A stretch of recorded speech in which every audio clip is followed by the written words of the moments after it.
Now at 5, no survivors. An investigation's underway after that deadly mid-air collision between a passenger jet and a military helicopter over Washington, D.C. last night. Authorities say all 67 people involved are dead. It's the nation's worst air disaster in a generation. Thanks for joining us on KRON 4 News at 5. I'm Grant Lotus. And I'm Vicki Liviakis. At least 30 bodies have been recovered tonight, and questions are already being raised about how staffing at the airport may have contributed to the disaster.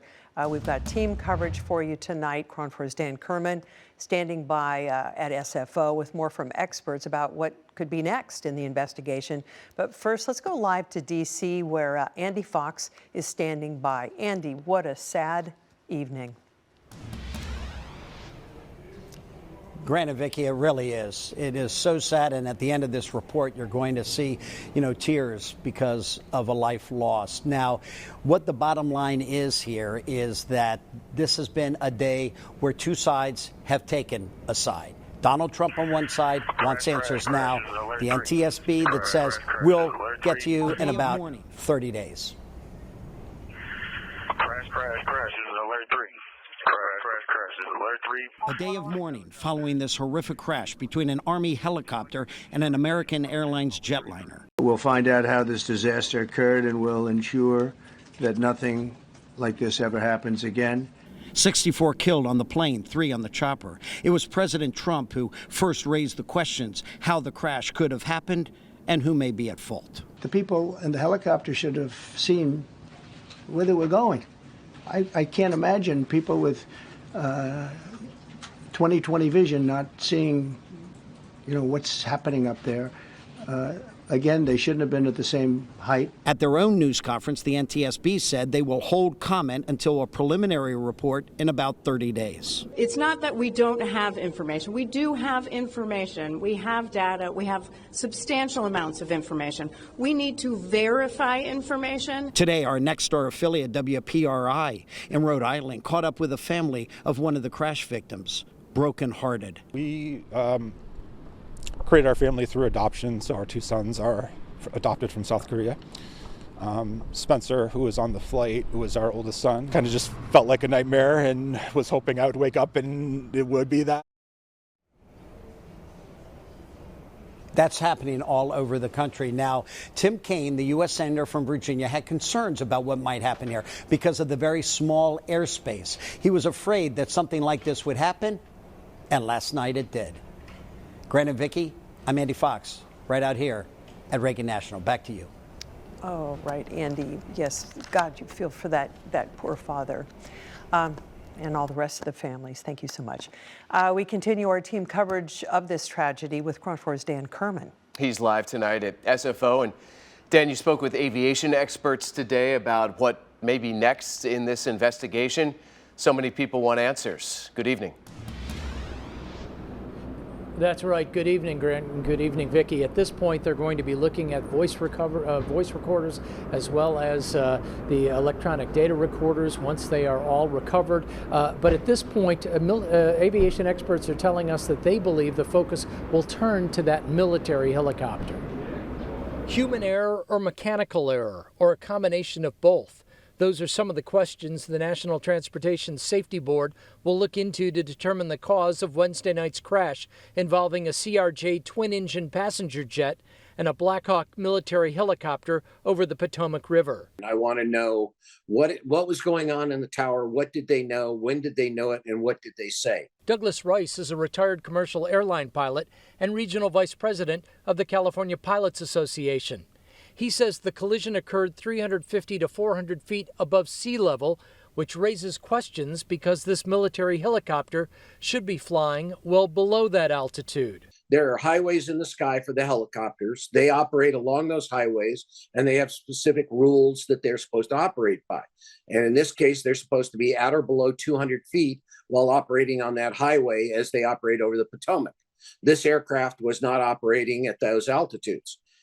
Whether their radar signature in the tower told the air traffic controllers that or not is a different story, and that's part of what this investigation is going to determine. Rice says investigators will also look at whether the military helicopter misidentified the jet they were supposed to avoid Another factor is exactly what the jet pilots were able to see. We want to know what, and this is going to be a simulation, what the CRJ pilots may have been able to see had they had the ability, and I'm talking about time, to actually look and try and see and avoid the other aircraft, knowing full well that the other aircraft said they already had them in sight and were seeing and avoiding them. Now, the NTSB just getting underway with their investigation. A preliminary report is expected to come out in 30 days. Live at SFO, Dan Kerman, KRON 4 News. All right, Dan, thank you for that. We'll get to the bottom of it. President Donald Trump began his White House briefing with a prayer for victims of the crash at Reagan National Airport, but his remarks quickly turned to diversity hiring, claiming without evidence that lowered standards were to blame for the crash. Trump pointed the finger at the helicopter's pilot, air traffic control, Joe Biden, and other Democrats, including former Transportation Secretary Pete Buttigieg, whom he labeled a disaster. He's run it right into the ground with his diversity. We're going to look into that and we're going to see. But certainly for an air traffic controller, we want the brightest, the smartest, the sharpest. I don't think so. I think it's just the opposite. Trump was challenged on his claim that the FAA under Democratic presidents had promoted the hiring of people with disabilities. The fact-checking website Snopes found that the policy Trump referenced has existed for a decade, including his first term. And in response to today's finger-pointing, East Bay Congressman Eric Swalwell has this to say. In the last 24 hours since this crash, first responders showed up immediately. Police officers showed up. Paramedics showed up. Firefighters showed up. The military showed up. Families showed up looking for loved ones. The community has shown up to help those who lost lives. The only person who we expected to show up, the President of the United States, has not. And it's time for him to show up. What he does in the coming days will determine whether Americans go to an airport with anxiety or they go there with confidence that they will be safe. We need the president to rise to the occasion, not stoop to political accusations that are baseless. Swalwell pretty shaken. He had just landed in D.C. minutes before the crash. Remembering the 67 victims of last night's air tragedy in Washington, D.C. Members of the California State Assembly held a moment of silence for the victims today.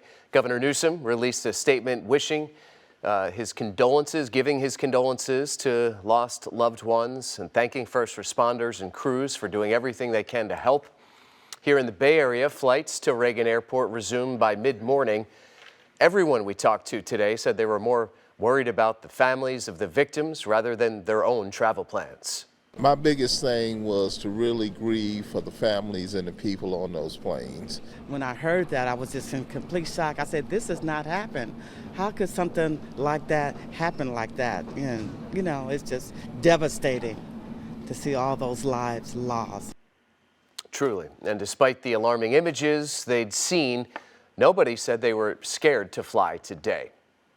Stay with KRON 4 on air and online as we continue to learn more about this tragedy in Washington. Just scan the QR code on the screen if you'd like to get the latest headlines, updates, local and federal reaction.